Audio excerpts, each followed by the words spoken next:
Orain, aldaketa garaian gaude, 2023ko azaroan zainketa aringarrien unitatea eta onkologia medikoa onkologikora lekualdatu ginen hango taldera.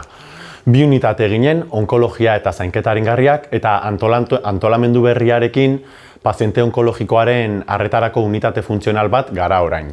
Eta bertan gaude onkologoak, internistak, paliatibistak, paziente onkologikoari arreta interdisziplinar eta integratua emateko, diagnostikotik azken etapara bitartean.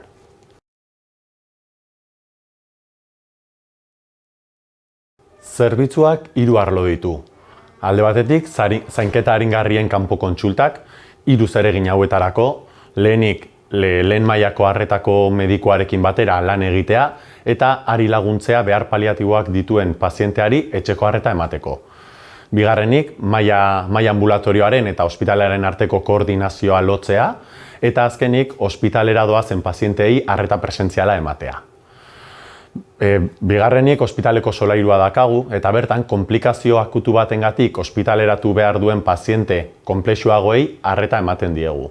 Horien sintomak kontrolatzeko edo etxean zainduko dituen inor ez daukaten pazienteak artatzeko. Azkenik, Donostiako Unibertsitate Ospitaleko zerbitzuan dauden paziente paliatiboak ere artatzen ditugu egiten zaizkigun interkonsultetan.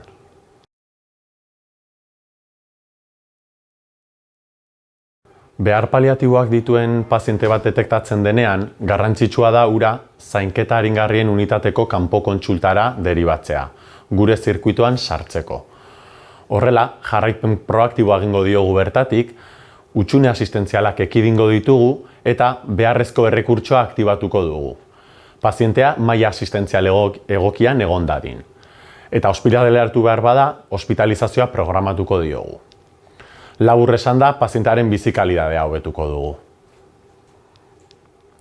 Paziente paliatiboen identifikazioa edozein profesionalek egin dezake, baina komeni da bere referentziazko medikuak, bere onkologoak edo hematologoak eta lehen mailako arretako medikuak adostutakoa izatea.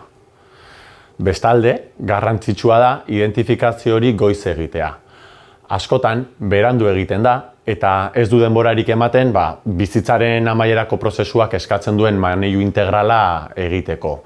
Zainketa aringarriek azkenean ez dute ez kontraindikaziorik edo ez dute mugatzen. Alderantziz, ikusi dugu identifikazio goiztiar horrek pazientearen bizi-kalitatea hobetzen duela eta aukera ematen duela plangintza partekatu bat egin eta erabakiak adosteko.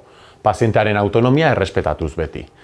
Gainera, familiakoei beste euskarri bat ematen zaie pazienteari zainketak eman eta ari lagun egiteko. Ospitaleko zainketa aringarrietara iristeko bideak dira printzipalki ospitaleko interkontsultak eta bestetik lehen mailako arreta edo arreta bereziko kanpo kontsultetatik kontsulta ez presentzialen bitartez.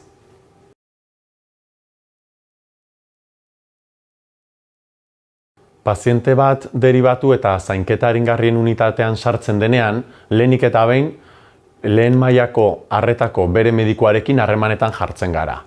Elkarren arteko koordinazioa eta pazientearen jarraipena adosteko. Kontsultan jarraipena egiteko deiak eta kontsulta presentzialak egiten ditugu. Telefono bidezko deietan, sintomen egonkortasunaren arabera, sarriago edo bakanago egiten ditugu dei horiek, sintomak kontrolatzeko eta beharrezko errekurtsoak aktibatzeko. Edo etxeko hospitalizazioa, edo matiarako, edo gure unitaterako hospitalizazio programatuan. Kontsulta presentzialak berriz, erreferentziazko onkologoarekin edo hematologoarekin jarraipen aktibo paliatiboan dauden pazienteenak izan daitezke, eta hauei kontsultaren arabera bertan ematen diegu hurrengo kontsulta. Edo bestetik ere izan daitezke tratamendu onkologiko espezifikorik gabeko pazienteen kontsulta presentzialak. Kontsultaren beste zeregin bat da alta ondorengo koordinazioa pazienteari eta familiari jarraipen asistentziala egiteko.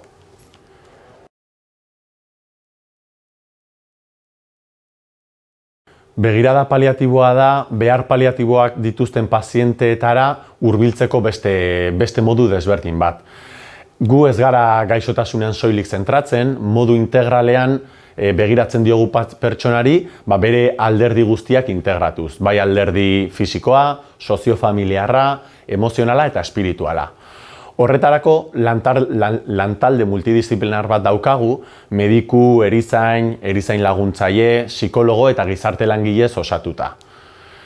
Lantalde osoa egunero biltzen gara profesional bakoitzaren balio edo ikuspegi ekarpenak partekatu eta horrela pazienteari eta haren familiei gaixotasunaren prozesuan erabaki onenak hartzen laguntzeko.